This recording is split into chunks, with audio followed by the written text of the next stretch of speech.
Hey everyone, we are recapping session 6 of our Tough Topics conference. We talked about immigration with Matthew Sorens from World Relief. Yeah, he did such a great job of talking about the statistics, the history of laws as they relate to immigration and refugees and all this stuff. So if you haven't watched it yet, please watch it. There's a lot of good info on there, and he does a good job of sifting through a lot of the noise.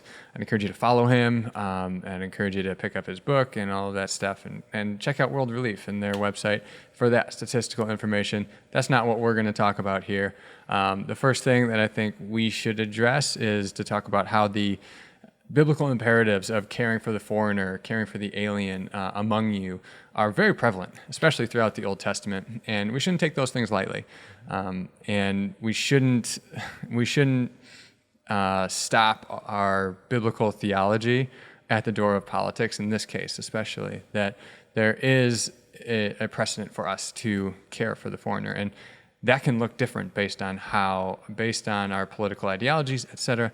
But that basic understanding that we are going to love people, that we're going to care for people as Christians, and our political persuasions on this issue should reflect that in some way. And we have to be able to articulate that, I think, is key.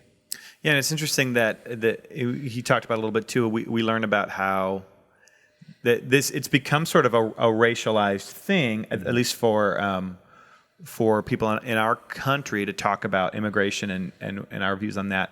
But initially, I mean, there were concerns about Catholics, right? Catholics coming into our country, and that was a big concern at one time. Mm-hmm. So it hasn't always been that. Mm-hmm. And so the conversation is really different now. And I think one of the things we've definitely learned, even hearing some of the facts that he talks about and says, I learned a lot there.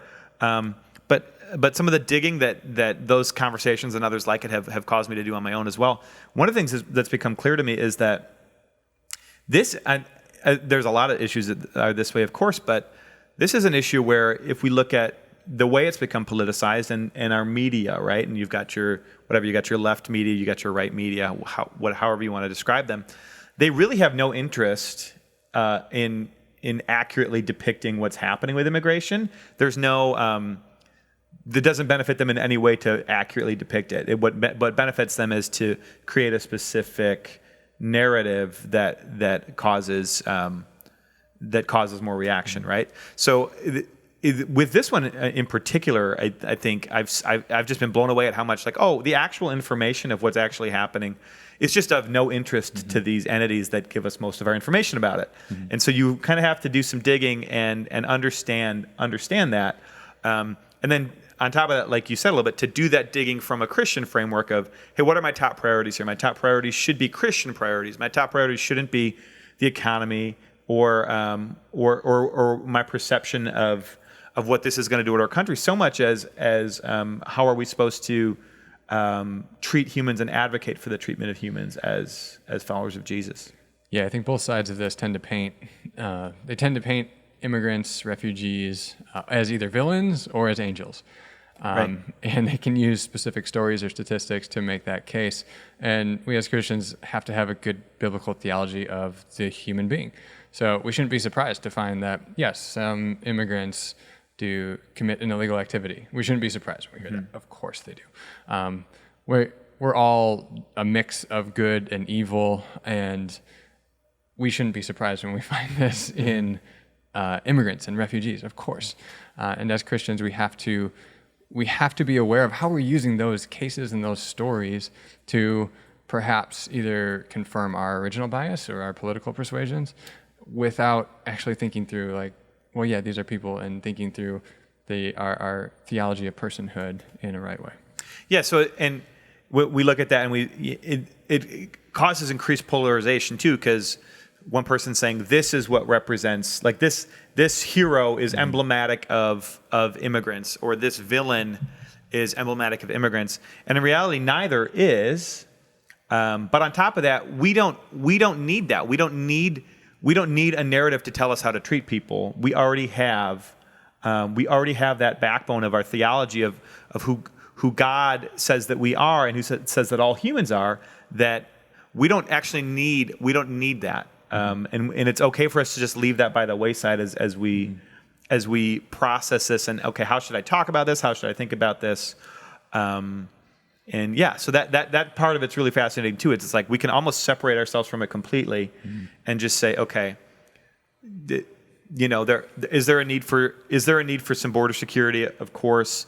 Is there a need for a legal process? Of course. Nobody really actually disagrees on that stuff, or very few do, I guess I would say. It's the vast majority agrees on that stuff. But we so fine. But for our purposes, it really just comes back to what lens am I viewing these people through? Mm-hmm. Absolutely. And I think Matthew does such a good job. So as a church, as Christians, pastorally, we want to encourage you to sift through the noise and to think through this from a biblical perspective. How do we love people? How do we care for those who are most vulnerable with a proper understanding of who they are as people? And to kind of avoid some of the cliche phrases that Matthew does such a good job of debunking, some of the narratives that are trying to be spun to paint immigrants or refugees in a certain light that aren't necessarily true.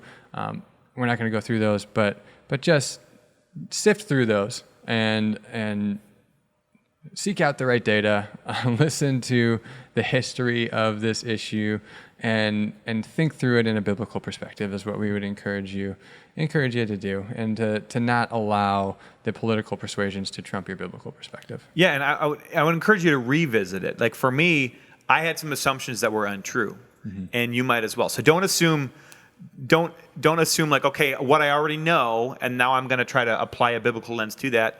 No, don't assume that what you've already learned is true, but go back and re-examine it through that biblical lens as well. Absolutely. And if you have questions about this any further, or are looking for some good resources, reach out to us. We'd be happy to point you in the right direction.